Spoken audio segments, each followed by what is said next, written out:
The power hang clean is a total body, multi-joint strength and power development exercise. It is also performed as a means of enhancing lower body power and a rate of muscle force development. In this video, we will be discussing the concepts of torque and angular force, work, power, energy, as well as collisions in accordance with this movement.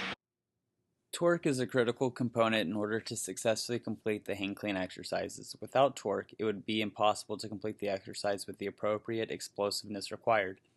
The torque is generated when the athlete begins a triple extension of the hips, knees, and ankles. The torque generated in these three joints provides enough force to clean the weight up in the air. Some errors that occur and hinder the exercise are lack of ankle extension and too little explosiveness when performing the exercise. The lack of ankle extension can negatively impact the torque produced because it does not let the athlete use the most biomechanically efficient technique to produce the desired result. The lack of ankle extension also reduces the force and arguably the distance which directly impacts torque. The lack of explosiveness can occur when an athlete is not well prepared for the move. When an athlete does not produce an explosive movement, then the amount of force and velocity generated limits the amount of torque produced. Hahn, Herzog, and Schwartz 2013 found that torque production during multi-joint leg extension depended on the combined effects of angle and angular velocity. Limiting the velocity or force produced due to the immobile joints will translate to improper movements. These errors can be reduced by proper education of the movement, adequate practice, and adequate mobility.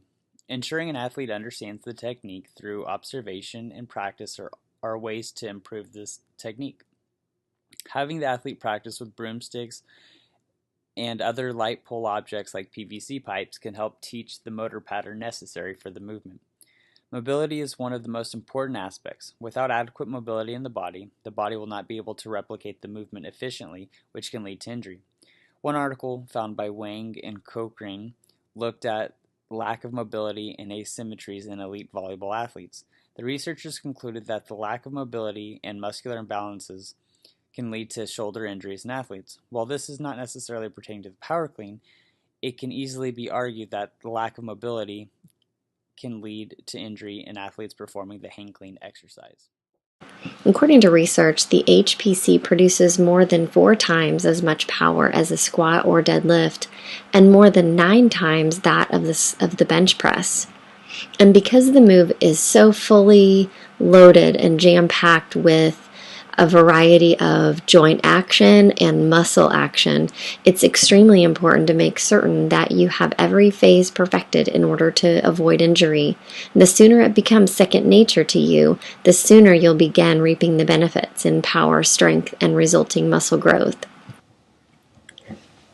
Power is the mechanical quantity defined as the rate of doing work and is obtained as work divided by time or force times velocity. For a given task, the success of performance is largely affected by how much power is applied toward objects.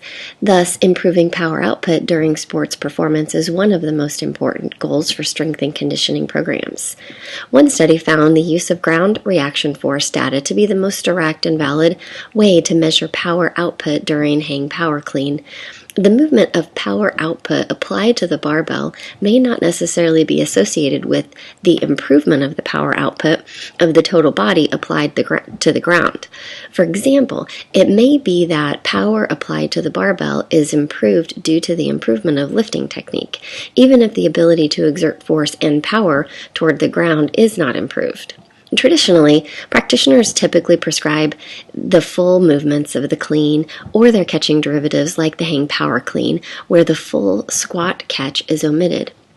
While weightlifting catching derivatives may improve an athlete's power, weightlifting pulling derivatives that omit the full catch phase may provide several advantages, including decreased movement complexity, easier to learn teachable movements, and a greater ability to provide a force or velocity overload stimulus. Now, the training protocols using the clean and its variations have produced significant increases in vertical jump height, horizontal jump distance, lower body peak muscle force, and power balance and speed. It should be noted that a variety of elite sports are utilizing this type of resistance training modality, and it's in most elite sport environments to include basketball, the NBA, hockey, NHL, football, NFL, specifically to increase performance outcomes based on the increased concentric vertical power production. Energy and collision are two other components that are involved in the breakdown of the hang clean exercise. Energy can be broken down further into mechanical or kinetic, potential energy, and metabolic energy. Mechanical energy is associated with the object's movement or position, while kinetic energy is associated with motion. When considering the hang clean exercise, kinetic energy would be used when the bar is moving through the air, and the potential energy would include the starting position of the exercise. Metabolic energy is the energy the body's cells use to produce energy. The collision of the movement occurs when the athlete catches the bar after the jump shrug. The collision between the bar and the lifter is an important factor to consider. If the bar produces more momentum than the lifter exerts on the bar, then the final result will be the lifter failing to catch the bar and complete the movement. If the lifter exerts enough momentum on the bar during the catch position, then he or she will be able to successfully complete the exercise. The factors that influence energy and collision are momentum and metabolic energy. When considering collision, if the athlete produces an equal amount of momentum as the bar, then the end result will be a static position after the catch. This would result in a failed attempt. If the athlete produces more momentum than the bar when he or she catches the bar, then the lift will be successful. The athlete must have adequate fuel to produce the metabolic energy necessary to complete the lift. An article by Burning in 2011 claimed that athletes should consume foods opposed to fasting prior to events. This claim supports the metabolic energy needed for the hang clean. If an athlete does not have the metabolic energy necessary to complete the exercise, then it will result in a failed attempt. As stated previously, common errors like lack of mobility, improper technique, and lack of practice can hinder the energy consumption and collision. These factors create a lack of efficiency in movement. This lack of efficiency leads to greater use of energy. These errors are also negatively impact collision. If the athlete has lack of mobility, improper technique, or lack of practice, then it will result in an improper catch phase. This can lead to injury if the collision from the bar is not met with adequate core stabilization or an upright torque.